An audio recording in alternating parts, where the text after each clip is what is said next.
and I'll share the screen. Oh, the little record button came on.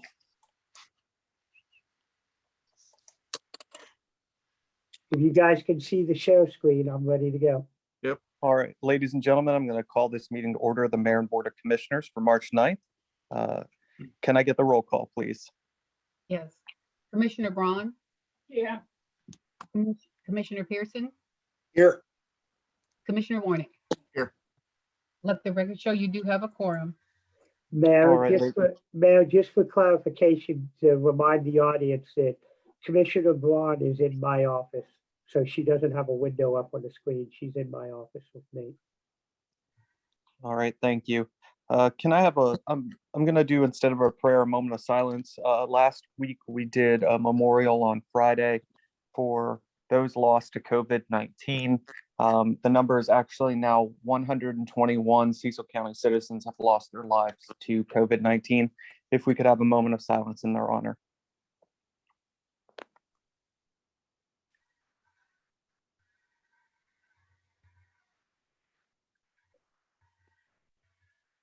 All right, thank you very much.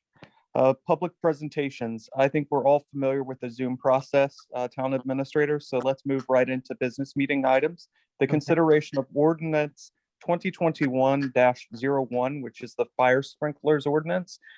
And just town administrator, this was introduced at our last town meeting and it was posted out for review. Is that correct? Yes. Okay, go ahead.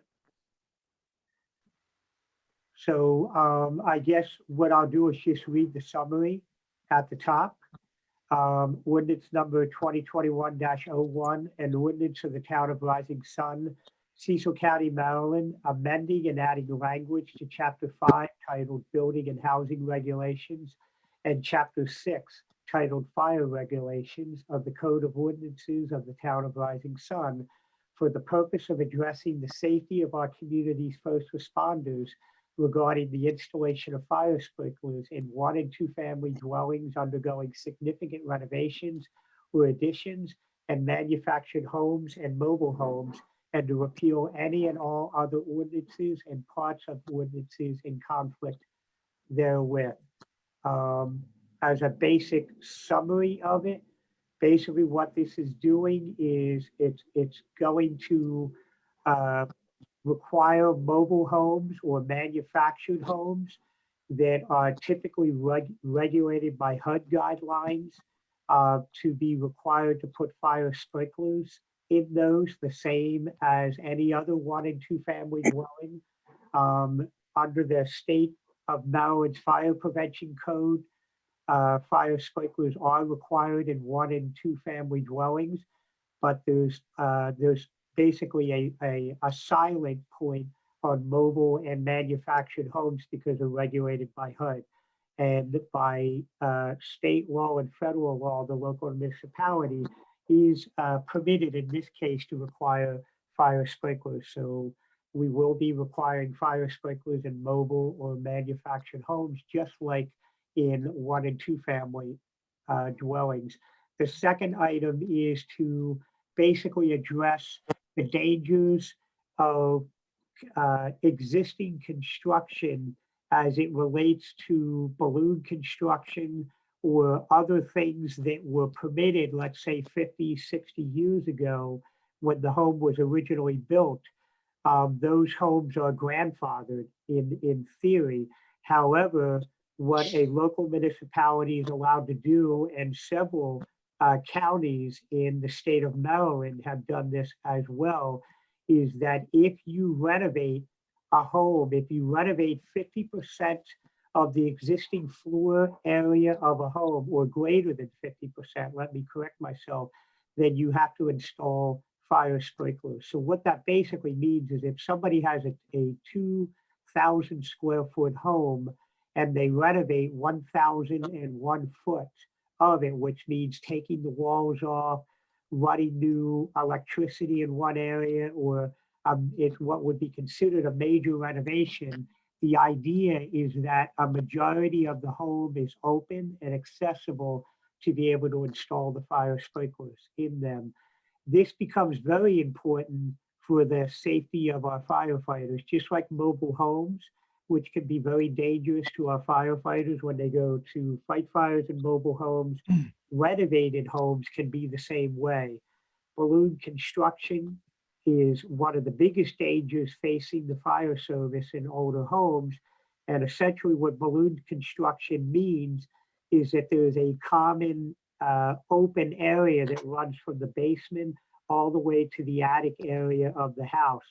That has not been permitted probably since 1970, if not a little bit earlier than that.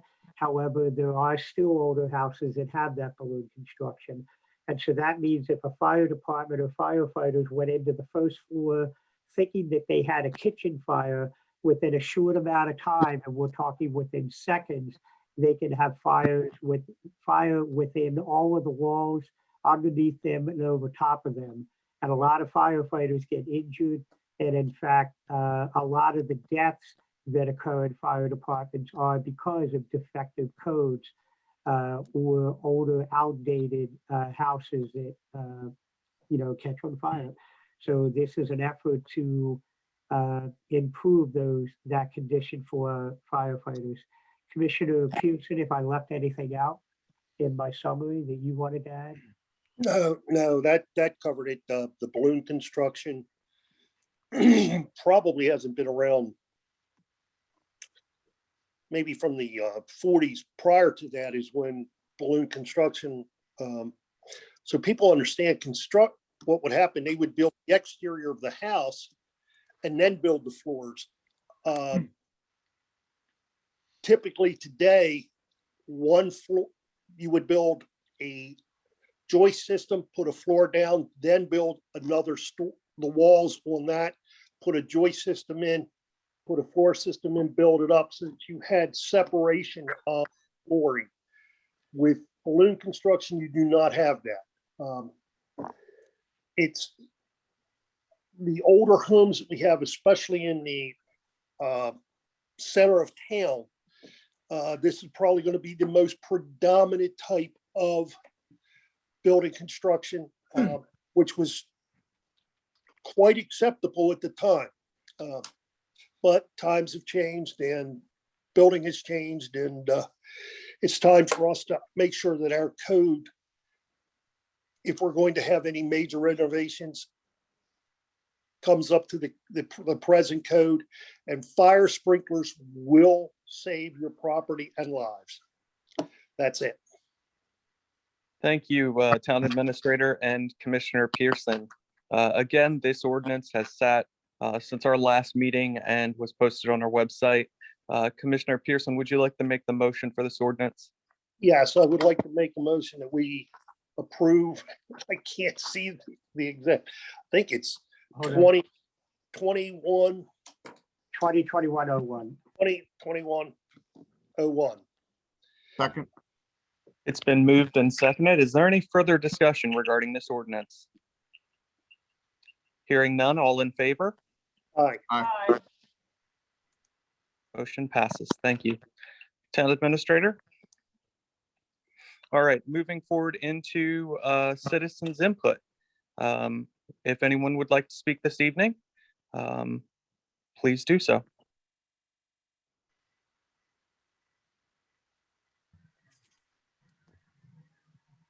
You have to unmute your mic, Jane. Can I ask a question?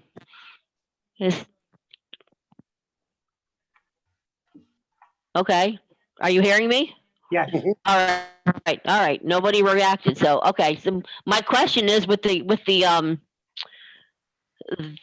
event coming up with the dumpster for the use by the town, will there be a way to make sure that, like, will people have to show their driver's license? Will somebody be there to watch it, or are we going to have people coming in from outlying areas dumping in there?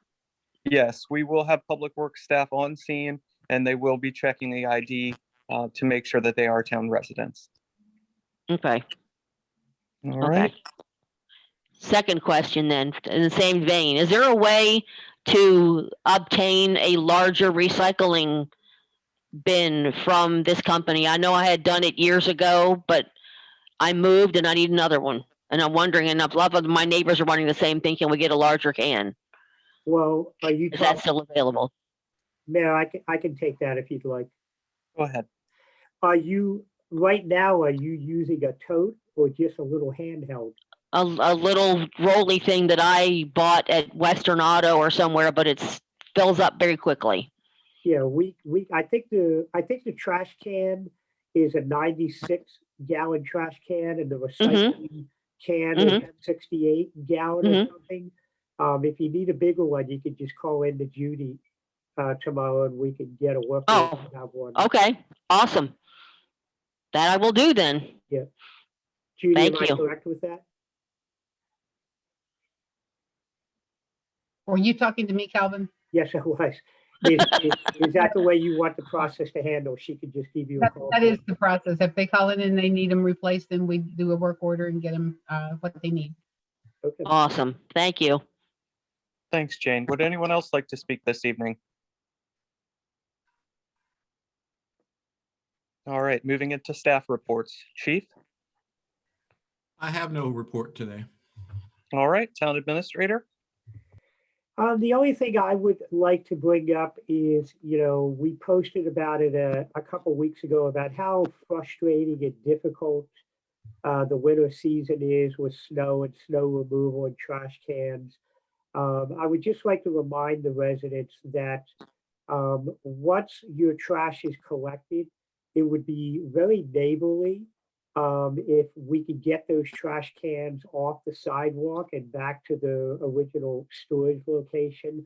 We're still getting a lot of complaints from residents that actually have to walk out into the street because trash collection is on Friday, and Monday we were still finding trash cans still out, out on the sidewalk, and that just creates a pedestrian hazard. So if we could just remember to get those trash cans off the sidewalk, that would be helpful to a lot of residents. Town administrator, could you just do a quick brief overview of what we're planning as far as our paving projects as spring is starting to come? We are putting together a bid package, as I posted a couple weeks ago, that is going to include, at the top of the list is to finish out the Valley View, Louise Court paving. As everybody, it's well documented, we paved it, then the water line broke, but we got that all fixed, and actually we'll put a brand new water line in there with new service connections. But we were not able to put a final paving code on it because the trench that we dug really needed to sit for a reasonable amount of time. So we're getting bids right now. We will be putting it out to bid shortly to repave Valley View. There are Mount Streets in the area, I believe, of Pogue Avenue out towards the county line is separating. We're looking to pave that area. And I apologize, Mayor, I don't have the complete list in front of me, but there's a list of 4 or 5 different locations that we want to repave curb to curb.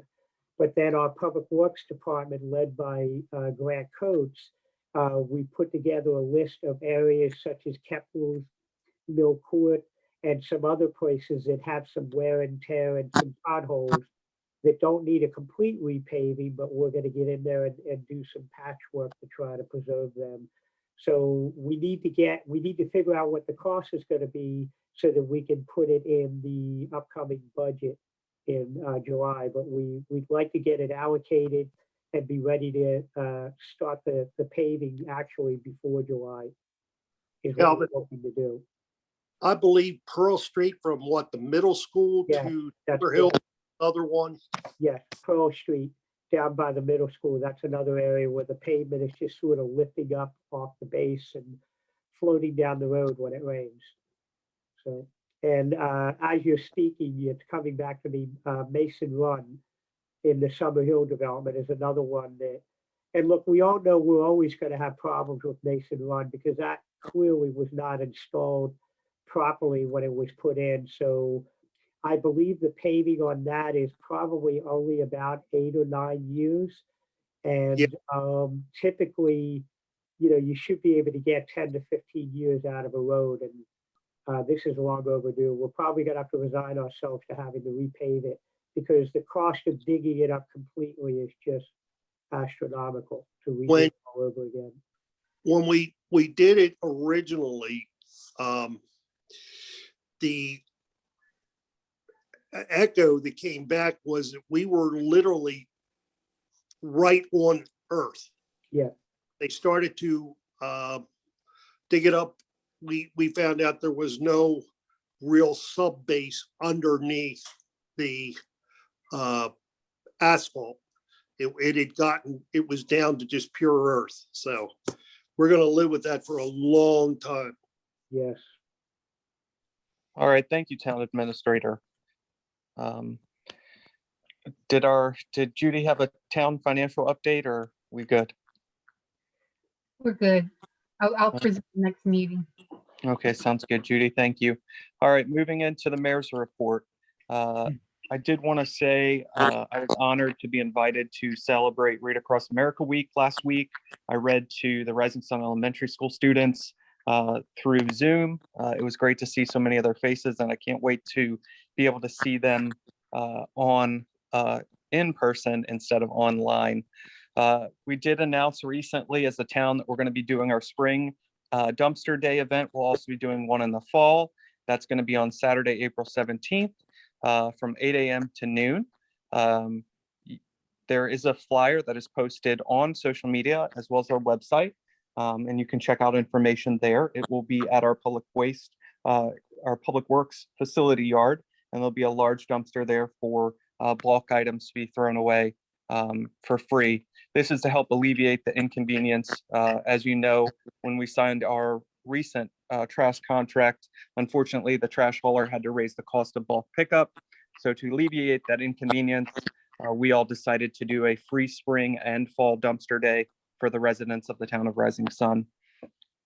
On the COVID front, I did want to say we were honored to have my good friend, Lieutenant Governor Boyd Rutherford, visit and tour a pop-up clinic on Friday.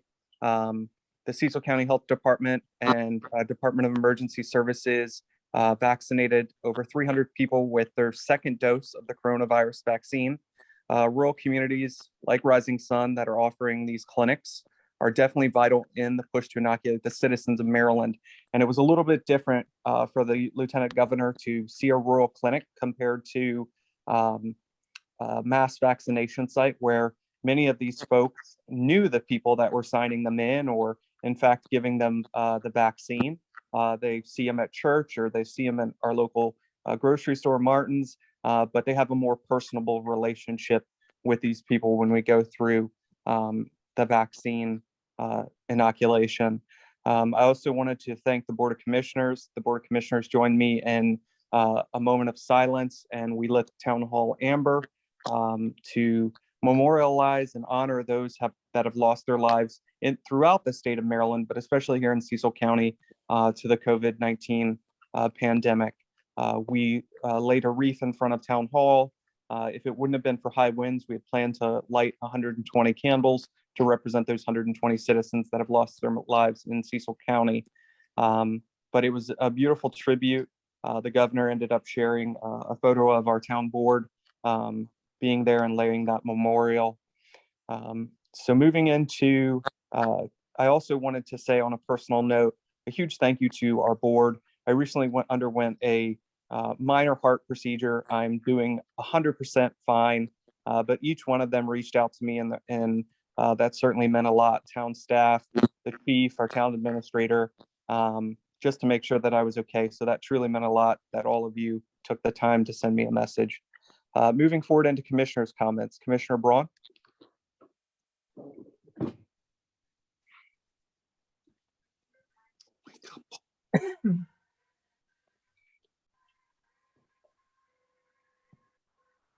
Commissioner Braun, do you have comments? Calvin, you're muted, so. I'm sorry. Ask the question again. That was my fault. I had the mic muted. Sorry, Commissioner Braun, do you have any comments? No, I have no report tonight. All right. Commissioner Pearson. No report tonight. Commissioner Warnick.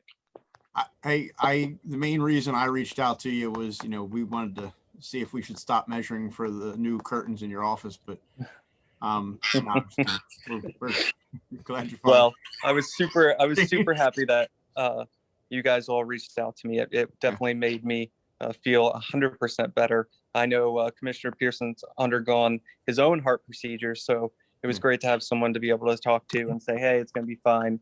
But thank you.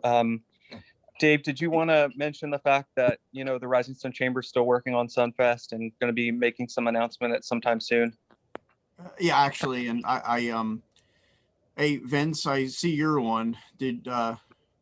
Vince is recently taken over as president of the chamber, and I'm happy to defer to him for a minute if he'd like to give an update on Sunfest at all. Okay, so he's still muted, so I'm guessing that's a no. So yeah, there's actually going to be an announcement on Sunfest here at some point. Well, I mean, I think it's actually pretty well known. We're starting to take vendors. There's going to be some specifics about how Sunfest is going to be run this year, but we are going to have a Sunfest. There's, obviously it'll kind of depend on what happens over the next few months with vaccines and such. I mean, as we know, the governor today announced that outdoor events can go back to, I think it was half capacity or something. There was some, I'd actually have to read over that again to understand exactly what that is, but we're clearly trending in the right direction. We expect that there will be a large number of people vaccinated by June, and we're looking to move forward with Sunfest this year in some capacity. So I think there's some things that we're still figuring out, and exactly how it's going to look. It'll probably require face masks, but we'll just, kind of figure it out as we go at this point. That's great news, Dave. I also wanted to, I guess I should put on here, since, this only happened a few hours ago, that the governor did lift on Friday the capacity limits to 100% capacity for retail establishments. We did post that out on social media as well, so you'll be able to read what the exact executive order says. You're still supposed to distance, you still have to wear a mask, but he is lifting the capacity limitations. So that's a good thing. And hopefully by the time June comes around, we might not even have to wear masks anymore. Who knows? That's what I'm hoping for. So we'll play that by ear. Other than that, in the next few weeks, we're going to start, we're going to get started back in the parks. I actually have a tour going on later this week at a couple of the parks. So hopefully we'll have some exciting stuff to announce within maybe a few meetings on some of the things we're trying to get done around town. Thank you, Commissioner Warnick. Thank you. Would anyone else like to speak this evening? All right, hearing none, we will have another town meeting that is currently scheduled. I know that our agenda is usually posted out there, but it will be on Tuesday, on Tuesday, March, what's the date, Cal? Scroll 23rd. down, 23rd, yes. So the next town meeting will be March 23rd, and then the following one will be April 13th. Can I get a motion to adjourn? I make a motion to adjourn. All Second. right, it's been moved and seconded. All in favor? Aye. Meeting adjourned. Thank you. Okay, meeting ended at 7:24 p.m. Perfect.